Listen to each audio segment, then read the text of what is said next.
और इस बार आप खुद मतलब चुनाव लड़ने के लिए फील्ड में आ रहे हैं, तो अभी यहाँ पे जैसे देख रहे हैं बीजेपी हो गया, कांग्रेस हो गया, उसका गढ़ रहा है बेरमो विधानसभा। यहाँ लोकल आदमी अभी तक मतलब जीते नहीं हैं। तो अपना संगठन को आप कितना मजबूती से देख रहे हैं कि क्या लगता है इस विधानसभा चुनाव में आप उसको मतलब जो है परास्त कर पाइएगा? अभी जैसे आप लोग के जो संगठन में बेरमो विधानसभा से लगभग 10 से 12 फॉर्म मतलब गया है विधायक का फॉर्म के लिए, जो फॉर्म का जो नियम रखा गया था, तो यहाँ पे 12 आदमी के मन में एक महत्वाकांक्षा है कि हमको विधायक बनना है, और सबका एक अपना एक टीम बना हुआ है, 10 गो 20 गो सबका एक गुट बना हुआ है। तो आप लोग इस गुट को कैसे ख़त्म करें, या फिर पार्टी का जो निर्णय होगा वो सर्वमान्य होगा, या फिर बहुत सारे लोग मैंने अगर टिकट नहीं मिलता है तो निर्दलीय लड़ेगा, या फिर हम जानते हैं कि कमलेश महतो जी अगर इनको टिकट नहीं मिलता है तो पार्टी के विरोध में निर्दलीय खड़ा होंगे, या फिर पार्टी का सम्मान करेंगे? आप लोग अनूप सिंह को आप मैंने अभी वर्तमान में जो हमारे विधायक हैं उनके प्रति यहाँ के जो लोकल लोग हैं काफ़ी आरोप लगाते हैं कि यहाँ के लोकलिटी को मतलब ज़्यादा मतलब वो नहीं लेके चलते हैं, बाहरी लोगों को ज़्यादा मतलब प्राथमिकता देते हैं। तो इस बात में कितना सच्चाई है? यहाँ के लोगों के लिए वो मतलब पहल करते हैं, यहाँ के लोगों के लिए जो दुख है, दर्द है, उनका जो विस्थापन है, उस पर बात करते हैं या नहीं करते हैं? वो चीज़ क्या है, हम लोग जब ग्रामीण क्षेत्रों में जब घूमते हैं तो यहाँ पे एक सवाल मतलब उठता है आप लोग कोयलांचल में कि यहाँ पे जैसे बहुत पहले जो नौकरी करने के लिए आए हैं बाहर से लोग, यहाँ पे उनका नौकरी खत्म हो गया, खत्म होने के बावजूद भी अभी मतलब जो है बहुत सारे ऐसे क्वार्टर हैं जो कब्जा करके रखे हुए हैं। तो उन सबों को आप अगर यहाँ से अगर विधायक बनते हैं बेरमो से, तो उन सबों के लिए आपको मैंने क्या कदम उठाइएगा? देखते हैं कि आपका अखबारों के माध्यम से, सोशल मीडिया के माध्यम से आप बहुत ज़्यादा मतलब आपका मैसेज आता है कि देखते हैं आप पंचायत भ्रमण पूरा करते रहते हैं अपना क्षेत्र का पूरा। अगर पार्टी से आपको अगर टिकट मिलता है अगर आपको, तो ये बेरमो विधानसभा के जो भी आपका समर्थक हैं, जो भी जनता है, आप उनको क्या संदेश देना चाहते हैं? जोहार, नमस्कार, मैं हूं सत्या कुमार और आप सभी को हमारे झारखंड न्यूज़ 24 हमारे यूट्यूब चैनल में आप सभी को स्वागत है। आज हमारा जो मेहमान है कमलेश महतो जी, जो बेरमो विधानसभा से जेबीकेएसएस के लिए फॉर्म अप्लाई किए हैं, जो इस बार विधानसभा की तैयारी कर रहे हैं। तो सबसे पहले हमारे चैनल में आपको स्वागत है कमलेश दा। आपको भी बहुत बहुत स्वागत है, और आपके जो श्रोता हैं, जो दर्शक हैं, उनको भी बहुत बहुत जोहार। तो हम लोग यहाँ बेरमो विधानसभा का दौरा कर रहे थे, जिसे हम लोग याद आया कि चलिए आपसे मिल लेते हैं। तो आप बेरमो विधानसभा में आप ऐसा क्या देख रहे हैं, क्या क्या मुद्दा है जो ज़मीनी स्तर का हो, जिसका समस्या का समाधान बहुत पहले हो जाना चाहिए था लेकिन अभी तक नहीं हुआ है? देखिए, बेरमो में सर्वप्रथम अगर बेरमो का नाम अगर हम लेते हैं तो बेरमो कोयलांचल के रूप में फेमस है, और कोयला जिस क्षेत्र में निकलता है वहाँ के लोग सर्वप्रथम विस्थापित होते हैं। तो यहाँ पर सबसे पहला मुद्दा यहाँ पर है, या समस्या बोलिए आप जिस तरह से आप इसको लेना चाहते हैं, तो सबसे पहला मुद्दा यहाँ का है विस्थापन। और जितने भी लोग आज बेरमो में विस्थापन हुए हैं, उसका जो विस्थापन का जो दंश झेल रहे हैं, उनसे अगर आप पूछिएगा तो उनकी आंखों से आंसू निकल जाएगा। आज उनके ज़मीन पर आज कोयला निकल रहा है, ज़मीन पर आप तरह तरह के रोज़गार बाहर से आकर के यहाँ पर रोज़गार कर रहे हैं, लेकिन जो विस्थापित है, जो मूल रूप से जो रैयत हैं, उन लोगों को आज कहीं पर भी अपना हक और अधिकार नहीं मिला है। चाहे आप रोज़गार की बात करें, चाहे आप यहाँ पर लोकलिटी की बात करें, या फिर जो विस्थापन होने के साथ साथ जो यहाँ का जो अधिकार होता है, जैसे यहाँ पेप कार्ड है, यहाँ पर जो हॉस्पिटल्स हैं, यहाँ पर मान लीजिए अगर CCL यहाँ पर आई है तो बेहतर शिक्षा देनी चाहिए थी, यहाँ पर बहुत बेहतर कॉलेज होना चाहिए था, लेकिन न आज तक यहाँ के जनप्रतिनिधि किए हैं और ना यहाँ पे CCL प्रबंधन किए। सिर्फ और सिर्फ CCL का एक ही काम है कि आप ज़मीन दीजिए, और ज़मीन दे करके आप हमको कोयला निकालने दीजिए, और बरसों बरसों तक लोगों को हक अधिकार के लिए झुला रही है CCL, और यहाँ के जनप्रतिनिधि भी उस पर कोई ध्यान नहीं देते हैं। और एक चीज़, आप लोकसभा चुनाव में गिरिडीह लोकसभा के प्रभारी बनाए गए थे पार्टी की तरफ से, तो और इस बार आप खुद मतलब चुनाव लड़ने के लिए फील्ड में आ रहे हैं। तो अभी यहाँ पे जैसे देख रहे हैं बीजेपी हो गया, कांग्रेस हो गया, उसका गढ़ रहा है बेरमो विधानसभा। यहाँ लोकल आदमी अभी तक मतलब जीते नहीं हैं। तो अपना संगठन को आप कितना मजबूती से देख रहे हैं कि क्या लगता है इस विधानसभा चुनाव में आप उसको मतलब जो है परास्त कर पाइएगा? देखिए, यहाँ पर हम लोकसभा प्रभारी थे, और कहने का मतलब है कि चुनाव हम लोग लड़ना चाहते ज़रूर हैं, लेकिन पार्टी ये तय करेगी पार्टी किसको टिकट देना है, नहीं देना है। हम अपना संगठन में अपने कामों को बखूबी जानते हैं कि क्या करना है, क्या नहीं करना है, और संगठन के लिए हम 100% हम अपना योगदान देने का काम करते हैं। और रही बात पार्टी अगर टिकट देती है, तो अब जाहिर सी बात है कि यहाँ पर विपक्ष के रूप में आप, या बोलिए सत्ता पक्ष के रूप में आप, भाजपा और कांग्रेस जैसी पार्टियाँ हैं, और भाजपा और कांग्रेस को अगर यदि हराना है तो कहीं ना कहीं जनता मजबूती की से आपके पीछे खड़ी होनी चाहिए, क्योंकि हम धनबल में आप किसी को सकिएगा नहीं, चाहे वो भाजपा की बात करे या कांग्रेस की बात करे। तो यहाँ पर मुख्य जो चेहरा होंगे, यहाँ पर एनडीए से कांग्रेस भाजपा होगी और यूपीए से कांग्रेस होगी, और दोनों दलों के पास आप देख रहे होंगे इलेक्टोरल बॉन्ड के माध्यम से पता चला है कि दोनों पार्टियों के पास बहुत से बहुत पैसा है, और यहाँ के जो कैंडिडेट हैं, जो भी वर्तमान में विधायक हैं, उनके पास तो अथाह संपत्ति। आपने देखा होगा पेपर के माध्यम से, ये फ्रंट पेज में छपा था जब ईडी उनके यहाँ रेड की थी, तो फ्रंट पेज पे छपा था कि उनका एक दिन का जो है इनकम है 1 करोड़ है। तो एक दिन का इनकम जिसके पास 1 करोड़ है वो तो धन बल का प्रयोग करते ही हैं। और आप अगर यदि धन बल का उनका उपयोग देखना चाहते हैं, प्रयोग देखना चाहते हैं, तो आप जाकर के धनबाद लोकसभा उनकी पत्नी लड़ी है, आप जाके वहाँ पता कर सकते हैं कि वहाँ पैसा किस तरह से पानी की तरह बहाया गया। लेकिन आज एक बात आपको कहना चाहते हैं कि आज जो जनता है, आज जयराम महतो जी के आने से जनता पूरा जागरूक हो चुकी है, और कहीं ना कहीं हर जगह धन बल की हार हो रही है, जिसका स्वरूप आप देख रहे होंगे कि धनबाद में जाकर भी चुनाव को हार करके आज यहाँ पर बैठे हुए हैं। तो अभी आप लोग अनूप सिंह को आप मैंने अभी वर्तमान में जो हमारे विधायक हैं उनके प्रति यहाँ के जो लोकल लोग हैं काफ़ी आरोप लगाते हैं कि यहाँ के लोकलिटी को मतलब ज़्यादा मतलब वो नहीं लेके चलते हैं, बाहरी लोगों को ज़्यादा मतलब प्राथमिकता देते हैं। तो इस बात में कितना सच्चाई है? यहाँ के लोगों के लिए वो मतलब पहल करते हैं, यहाँ के लोगों के लिए जो दुख है, दर्द है, उनका जो विस्थापन है, उस पर बात करते हैं या नहीं करते हैं वो?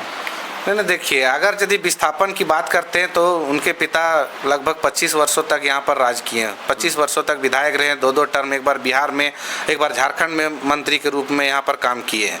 और आप उनका काम देखिएगा तो सिर्फ उन्होंने ठेकेदारी करने का काम किया है। आप अगर यदि बात करें विस्थापित की, अगर आप जनप्रतिनिधि रहे हैं, आप जनप्रतिनिधि अगर वर्तमान में है, तो विस्थापित का जिनका हक और अधिकार जो लूटा जा रहा है, जिस प्रकार से जमीन ले लिया गया और मुआवजा नहीं मिला है, नौकरी नहीं मिला है, तो उसका लड़ाई लड़ने का सबसे पहला दायित्व तो यहाँ के प्रतिनिधि को बनता है। और जो प्रतिनिधित्व तो यहाँ पर करते हैं वो जान लीजिए कि 25 वर्ष वो किए, और आज 5 वर्ष का लगभग कार्यकाल, लगभग 4 साढ़े 4 साल का लगभग कार्यकाल आज उनका हो गया है। लेकिन आज तक किसी भी विस्थापित के हक और अधिकार की बात उन्होंने नहीं किया है। आपको एक बात बताते हैं, यहाँ बगल में है कारो परियोजना है, जहाँ पर हम लोगों ने DGMS को पत्र लिख करके हमने उस कारो परियोजना को बंद कराया था। इसलिए बंद कराया था क्योंकि जो खदान है वो घर के एकदम पूरा करीब में आ गया था। एक DGMS का रूल होता है कि 100 मीटर 100 मीटर के दायरा में आपको ब्लास्टिंग नहीं करना है, जबकि वो दायरा जो है 40 मीटर 50 मीटर के दरमियान में आ गया था, जिसको हम लोगों ने DGMS को अवगत कराया और ऊपर लिख करके उसके बाद हम लोगों ने उस काम को ब्लास्टिंग को रुकवाया था। लेकिन माननीय विधायक जी का देखिए ऐसा रोल देखिए कि उनको ये भी पता नहीं है कि कहाँ पर ग्राम सभा किया जाता है। कारो ग्राम का ग्राम सभा उन्होंने ऑफिसर्स क्लब CCL में आकर के किया। ये क्या उचित है? जिस विधायक को अपने कर्तव्य का बोध नहीं हो कि हमको करना क्या चाहिए, वैसे विधायक को अगर यदि जनप्रतिनिधि आप या वैसे लोगों को जनप्रतिनिधि बना दीजिएगा तो वैसे लोग तो जो बुझाएगा मन में वही करेंगे। आप एक बात बता दीजिए कि हमारा क्षेत्र पूरा CCL अधिकृत क्षेत्र है। CCL अधिकृत क्षेत्र में वो जितने भी काम करते हैं, चाहे DMFT की बात हो, चाहे विधायक मत की बात हो, या जो भी बात हो, तो कहीं पर उन्होंने NOC लेना उचित नहीं समझा। मैं पूछना चाहता हूं कि आप अगर यदि इतना सारा काम किए हैं तो आप एक भी काम का NOC आप सार्वजनिक करके बताएं कि आप CCL क्षेत्र में NOC लिए हैं कि नहीं लिए काम करने के लिए। लेकिन यही बात अगर यदि ग्रामीण की बात आए, अगर विस्थापित लोगों की बात आए, आज आप देख लीजिए, अब वो आवास हो चाहे प्रधानमंत्री आवास हो, आप कहीं पर भी अगर यदि आवास लेना चाहिएगा तो ब्लॉक जाइएगा तो CO और BDO पहले आपको NOC मांगता है कि जिस ज़मीन में आप आवास लेना चाहते हैं वहाँ का आप NOC दीजिए, वहाँ का करंट रसीद दीजिए। लेकिन ये ऐसे विधायक है जो काम कराते हैं, DMFT से काम कराते हैं लेकिन कोई NOC नहीं। आप विधायक मत से काम कराते हैं लेकिन कोई NOC नहीं। आपको बताना चाहिए कि बिना NOC के क्या सरकारी मत का काम किया जा सकता है क्या? ये तो सवाल उठता है। वो नहीं, वैसा नहीं किया जा सकता। और एक चीज़ क्या है, हम लोग जब ग्रामीण क्षेत्रों में जब घूमते हैं तो यहाँ पे एक सवाल मतलब उठता है आप लोग कोयलांचल में कि यहाँ पे जैसे बहुत पहले जो नौकरी करने के लिए आए हैं बाहर से लोग, यहाँ पे उनका नौकरी खत्म हो गया, खत्म होने के बावजूद भी अभी मतलब जो है बहुत सारे ऐसे क्वार्टर हैं जो कब्जा करके रखे हुए हैं। तो उन सबों को आप अगर यहाँ से अगर विधायक बनते हैं बेरमो से, तो उन सबों के लिए आपको मैंने क्या कदम उठाइएगा? देखिए, जो बाहर से लोग आए हैं, हमको बाहर के लोगों से दिक्कत नहीं है, दिक्कत है उनका जो कार्यशैली है उनसे दिक्कत है। अगर हम भी यहाँ से